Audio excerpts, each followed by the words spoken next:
Em julho do ano passado, uma operação de busca e apreensão em endereços do clube e de ex-dirigentes trouxe mais elementos às investigações, que correm sob sigilo.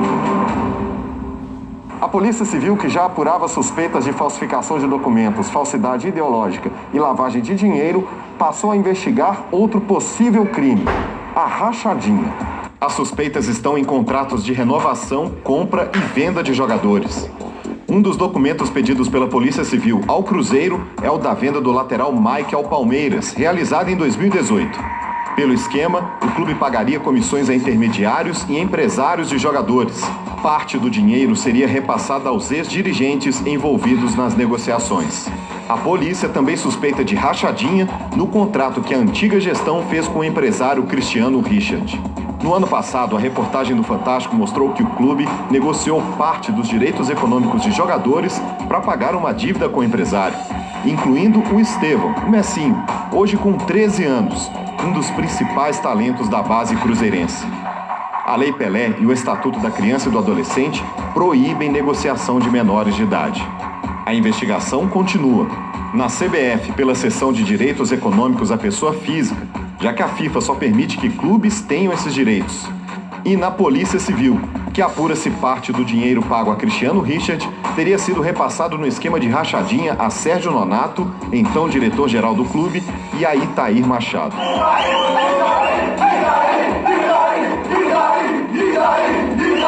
O ex-vice-presidente de futebol, ovacionado por jogadores na comemoração da conquista do Campeonato Mineiro de 2019, é um dos principais alvos das investigações. A conclusão do inquérito policial, que será em breve, não significa que as investigações serão encerradas, pois, como o próprio nome da operação disse, foi só o primeiro tempo.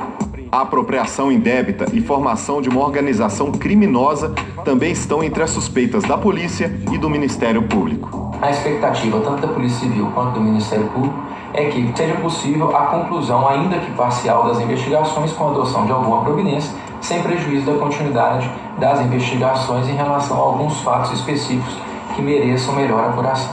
Depois de um ano de investigações, ninguém foi denunciado, julgado ou preso. Por enquanto, só o clube e a torcida foram punidos. A crise nos bastidores virou rebaixamento no campo. E o Cruzeiro está rebaixado para a Série B do Campeonato Brasileiro. O Cruzeiro vai começar a Série B com menos 6 pontos. Punição da FIFA por uma dívida que não foi paga. Em 2016, o clube contratou o meio-campo Denilson, do Al-Wahda, dos Emirados Árabes. Valor do negócio, 850 mil euros, cerca de 5 milhões e 700 mil reais. Os cofres que pareciam cheios para contratar grandes jogadores nas gestões dos ex-presidentes Gilvan de Pinho Tavares e Wagner Pires de Sá ficaram vazios. E o conselho gestor, que administrou o clube nos últimos 5 meses, depois da renúncia da antiga diretoria, não conseguiu honrar a dívida. A gente estava ainda fazendo todas as tentativas junto ao clube credor, no sentido ainda de fazer um parcelamento. Mas nós não conseguimos levantar o dinheiro. O Cruzeiro ganhou um novo prazo, de 5 meses para pagar o que deve. Se der mais um calote, pode ser rebaixado à Série C do Campeonato Brasileiro. A FIFA pode impor novas punições. Em 2014, o Cruzeiro contratou o atacante William, hoje no Palmeiras, e ainda deve 10 milhões e meio de reais ao Zorya, da Ucrânia. O prazo para pagar vence na próxima sexta-feira. O balanço de 2019, publicado pelo clube na quarta-feira, ajuda a entender essa situação. A dívida total ultrapassa 800 milhões de reais. Só no ano passado, o déficit foi de 394 milhões de reais. Eu tenho no meu arquivo cerca de 600 balanços financeiros de clubes de futebol brasileiros, fora os estrangeiros. O mais antigo é de 1943. Eu nunca vi um balanço tão ruim, tão assustador, tão pavoroso quanto o do Cruzeiro de 2019. Uma empresa de investigação administrativa foi contratada pelo Conselho Gestor. O relatório aponta possíveis irregularidades cometidas na gestão do ex-presidente Wagner Pires de Sá. Entre os mais de 80 mil reais gastos entre 2018 e 2019, chama a atenção uma despesa realizada com cartão de crédito corporativo nesta casa de entretenimento adulto, na cidade do Porto, em Portugal, em maio de 2018. A conta, 565 euros, cerca de R$ 2.600 na época. Nas redes sociais, fotos mostram shows, eventos com dança e festas temáticas no local. O ex-presidente Wagner Pires de Sá justificou a despesa. E esses gastos foram só com comida, Wagner? Esses gastos você lembra? Só comida. Se fosse mesmo um negócio lá no exterior, isso aí né, pelo que eles falam aí, você fica parecendo casa de negócio. Uma mulher lá é $1.000, $2.000. Entendi. Não existe isso, foi só comida, um jantar. O que o clube amplamente deseja nesse momento é o ressarcimento aos seus cofres de tudo que foi, de forma indevida, retirada dos cofres do clube. Ou o clube vai passar os próximos 10, 15 anos com orçamentos muito modestos, com muita austeridade, guardando dinheiro e pagando suas dívidas, renegociando, tentando descontos, ou ele entra num processo de falência, vende seus bens e tenta inclusive vender o próprio clube, porque o buraco que enfiaram o Cruzeiro no ano passado é incomparável em relação a qualquer outro envolvendo clubes de futebol no Brasil. A má gestão levou o Cruzeiro a perder jogadores. Com atrasos nos salários, 6 atletas buscaram a justiça para deixar o clube. Entre eles, o goleiro Rafael, Thiago Neves e Fred. A coleção de processos é grande.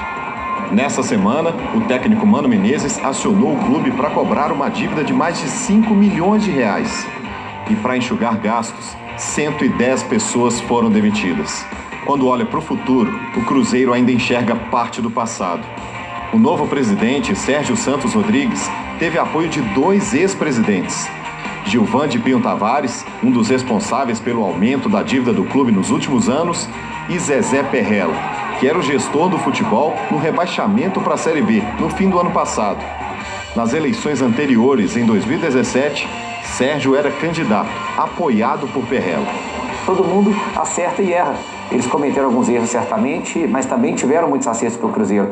Eu, como presidente do Cruzeiro, tenho certeza que eu vou errar, como conselho gestor errou. Então, o importante, o que não pode ter é irregularidade. Acho que essa é a grande questão que a gente hoje combate, vai combater sempre, né, ficando comprovado dentro do Cruzeiro isso, mas a nossa gestão ela é comprometida com seus projetos. Sérgio Santos Rodrigues vai ficar no cargo até o fim do ano, cumprindo o restante do mandato que era de Wagner Pires de Sá, que renunciou em dezembro do ano passado. Além de buscar recursos para pagar as dívidas na FIFA, o novo presidente precisa colocar em dia a folha de pagamento do clube. Já são 2 meses de atrasos nos salários dos jogadores.